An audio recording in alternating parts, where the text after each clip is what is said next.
Well, I was always called, when I was young, as the self-styled genius. All I heard about was the self-styled genius. So that's what I took seriously, that I was styling myself a genius. And, you know, anybody can do that. Toast, Jedediah, to love on my terms. Those are the only terms anybody ever knows. You know, my first picture would never have been made, never in a million years, if the producer had lived in Hollywood, had any knowledge of Hollywood. It was a total accident, total piece of luck, like winning $600,000 from a quarter in a jackpot.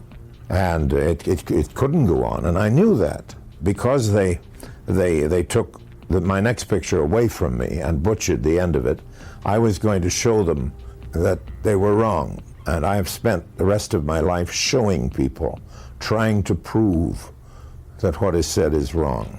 And that's been an enormous waste of spirit and of energy.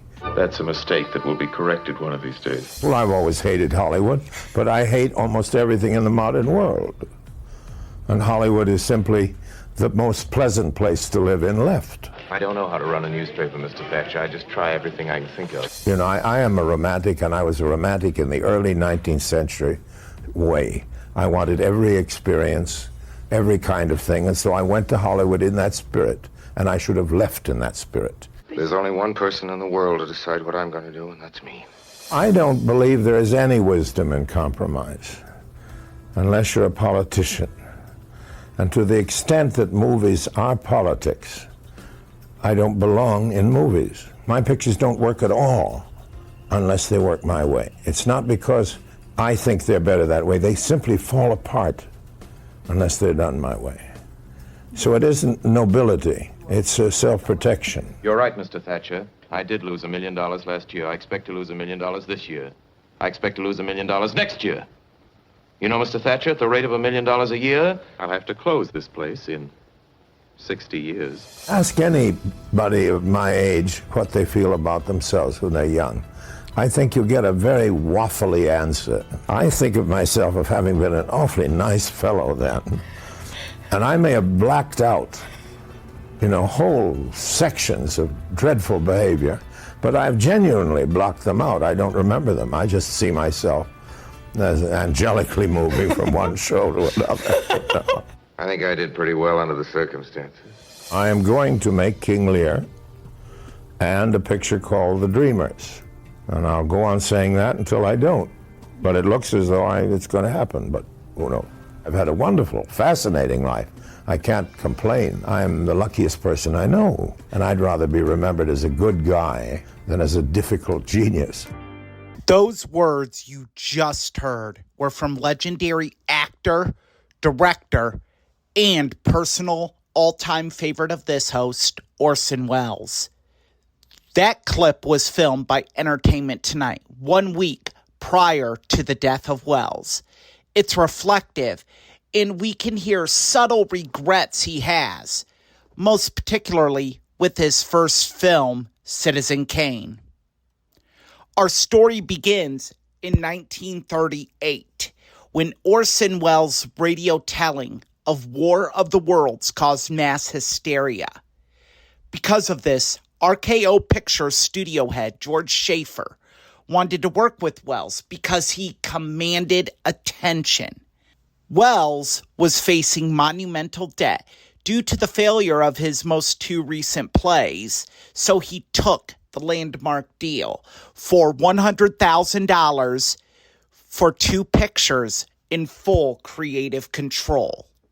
In July of 1939, he began work on his first feature film that would look at a man that had wealth and power, but his inability to love, care, and be open to emotion shelters him and limits his happiness. That film would be Citizen Kane. And to this day, there is controversy surrounding it. It is still unknown if Wells made this film as an attack against then media mogul William Randolph Hearst. To make the film, Wells brought on Herman Mankiewicz to help write the script, and Greg Tolland is cinematographer.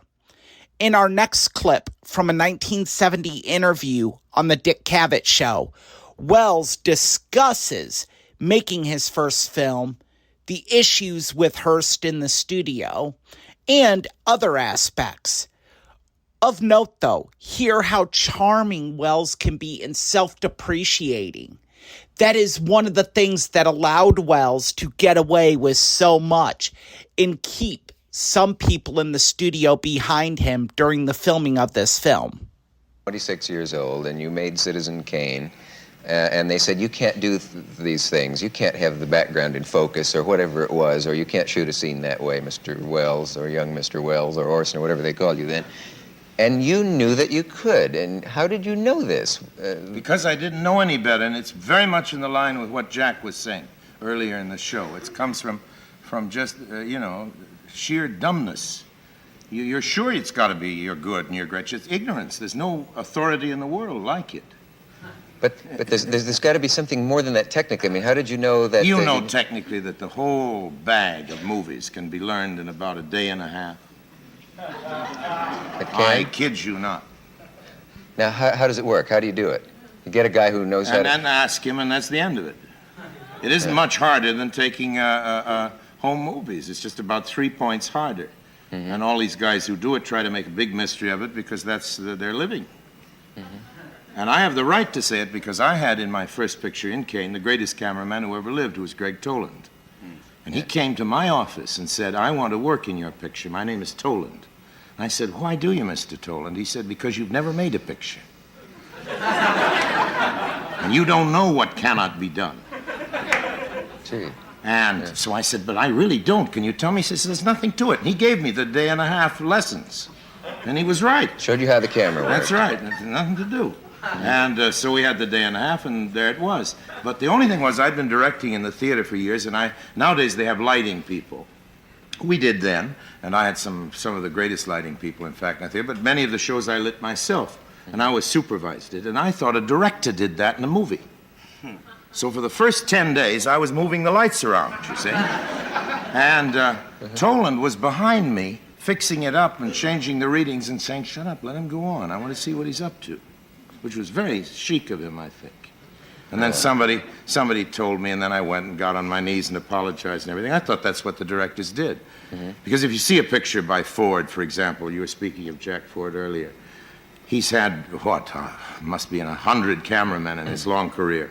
And almost every Ford picture you can tell from the look of it. That it's a Ford picture, just from the physical look of it. His signature is on it, Now, when every list of great films, of course, many of them lead with Citizen Kane and say it's the finest film made. Do you agree? No, certainly not. That's my next one is, though. That's the Magnificent Amberson. No, the next. No, not the one after that. The one I'm preparing at this moment. Oh, the next one. That's going to make history. Could you give us the title of that? I haven't decided what it is yet. Oh, I see.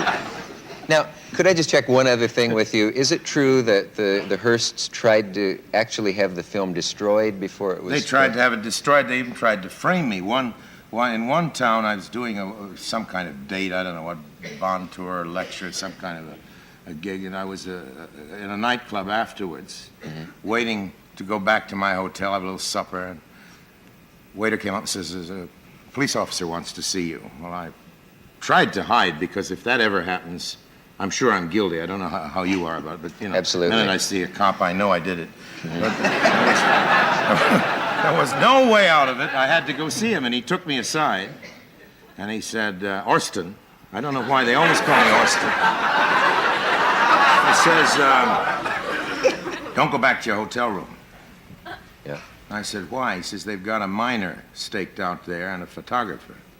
A lady? Luckily, a lady, I think. I prefer to tell it that way. Oh, no, I meant ER as opposed to OR. I'm sorry. Sorry. And they were going to frame me. I would have been in jail if with the cops waiting to jump in and arrest me. That was not Mr. Hurst itself. It was somebody in that town who thought he'd get in good with the boss by doing a favor. By doing a favor. Yeah. I don't think Hurst would have stooped to that. Would you change? Although I did have a conversation with him about the picture. Yeah. which was in an elevator in San Francisco the night it opened. We found ourselves going up together. And he'd known my father. I'd never met him, you know. And I introduced myself. Things you'll do when you're young, you know. And I said, would you like to come to the opening tonight? And he didn't answer, and I said, well, Mr. Kane would have come. And that's the difference between the two people, because the character of Charles Foster Kane had enough class to have gone to the opening. But he just, he was very uptight, that was the end of that. It wasn't really about him, it was made up of a lot of people, that's the truth. What's the last time you saw it? I saw it, that opening in San Francisco, and I snuck out right after it started. I've never seen a picture of mine after I finished it. You haven't seen Citizen Kane in all these years? No picture I've ever made, except as an actor, but never seen a picture I've directed. Only once? Yeah, well, Why? 1,000 times in the cutting room. Yeah, but why wouldn't you want to see it now? Because I like to sit here and think how good it must have been, you know.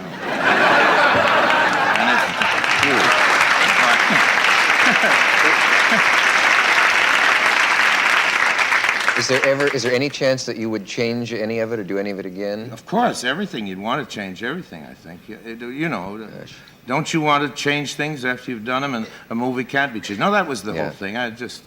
And I like to think, oh, yes, and all those great pictures, and I know if I saw them.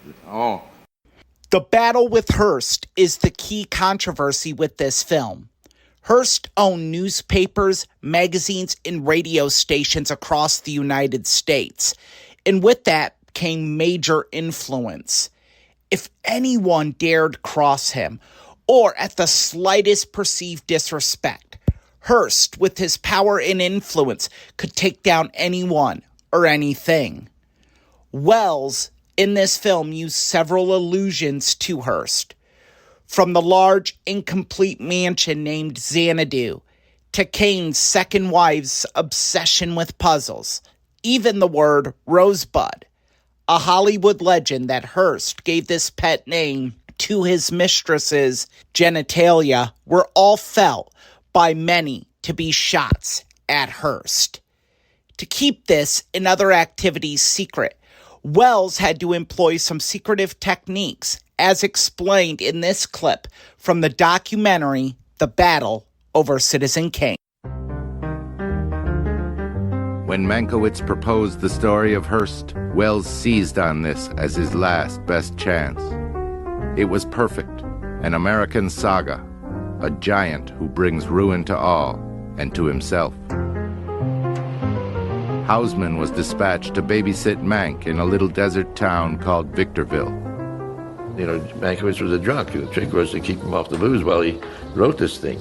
And Houseman and myself were sort of the go-between. We would drive up to Victorville, get part of the script and bring it back to Orson and back and forth. Mank called his script American, which was the title Hearst always claimed for himself. But as Houseman remembered, we were also creating a vehicle suited to a man who, at 24, was only slightly less fabulous than the hero he would be portraying. And the deeper we penetrated into the heart of Charles Foster Kane, the closer we seemed to come to the identity of Orson Wells. As Wells got the pages from Victorville, he attacked the script with all of his craft, and with all of his life to that point. The boy's loss of his mother, that never happened to Hearst. It happened to Wells. He visualized himself as that character. See, once he could see himself playing that character, I mean, that was it, you know. I think they thought that they could get away with it. I don't think they really realized how touchy the old man was, and that this was Hollywood, and then it would be hell to pay. They knew enough to run it by the lawyers. From that point of view, they weren't at risk. Anyway, if Hearst sued, that would be great. The film would be news everywhere. They'd write in some lines about Marion's drinking and those horrid puzzles. No one in Hollywood could miss the joke. They'd even put in Rosebud, the secret word which, they claimed, was Hearst's pet name for Marion's private parts. They'd drive the old man crazy, turn the town on its ear. Got called in on Monday morning by Jim Wilkinson, the head of the editing department, my boss, and saying, listen, you know, this fellow Orson Wells had come to the studio. I said, yeah, I know, I haven't seen him. He said, well, he's pulled a fast one on the studio. I said, what do you mean? He said, well, he's got this new picture, and he asked them for an okay to make 3 what he called tests for this picture. And they gave him the okay, and he shot the tests, so-called tests, and he said they've looked at the scenes and realized they're scenes for the picture. They're not just tests, so they've given him the green light to go ahead and make the picture.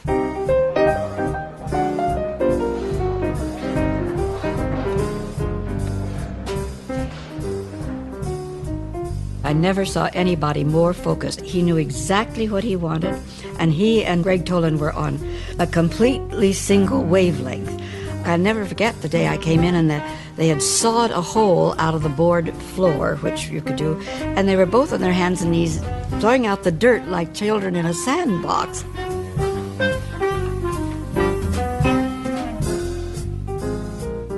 He was totally absorbed in himself and the picture and what he was doing. But you couldn't look at those rushes coming in every day, those films shot the day before, without realizing you were getting something quite extraordinary. The photography and the angles and the shooting. It was marvelous. It was just marvelous. Here he was at RKO with his carte blanche deal, and he would not let the executives of that studio come anywhere near the set.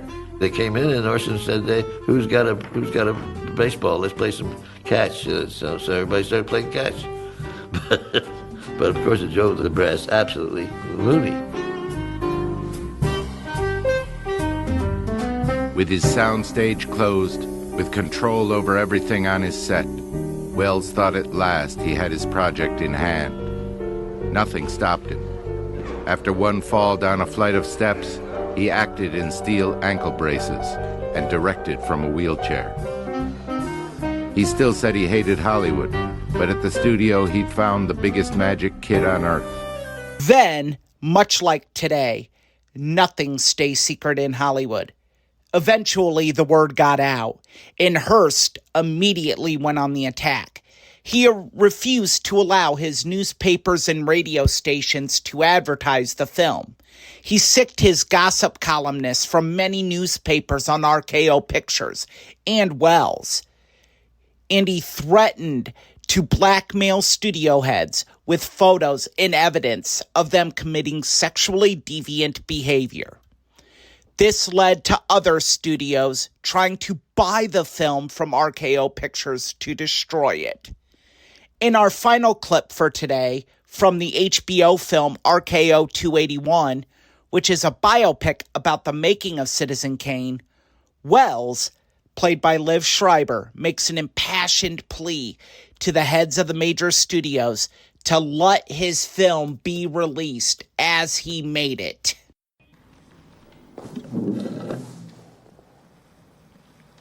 Good afternoon. Today, a man from Germany invaded Greece.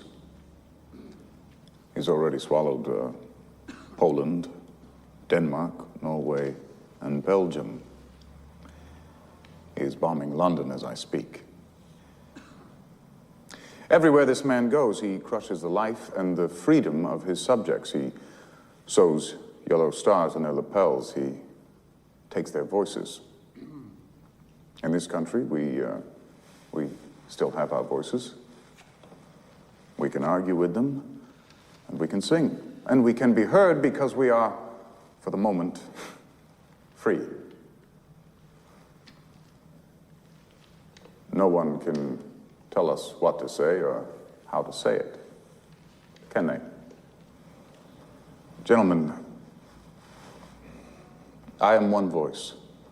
That is all. My picture is one voice, one view, one opinion, nothing more. Men are dying in Europe now, and Americans soon will be, so that we can surmount the tyrants and the dictators. Will you send a message across America that one man can take away our voices? So, who is Mr. Hurst? And who is Mr. Wells? Well, Mr. Hurst built a palace of brick and mortar and little wars and corpses piled high. Mr. Wells built a palace of illusion. It's what we call a matte painting. It's a camera trick. It's nothing. Nothing but a dream.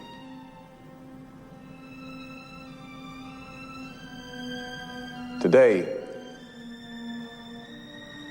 you have the chance to let the dream triumph. Thank you.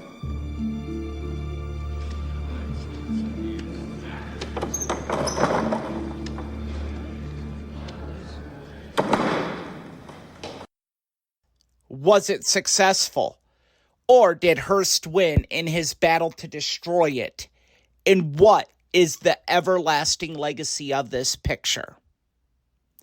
I hope you will join me next week when we will answer those questions and kickstart our month-long tribute to Orson Wells with the review of, in my opinion, in the opinion of many others, the greatest film of all time, Citizen Kane. For WMNH and Matt Connarton Unleashed, this has been a classic film review with Erich Pilcher.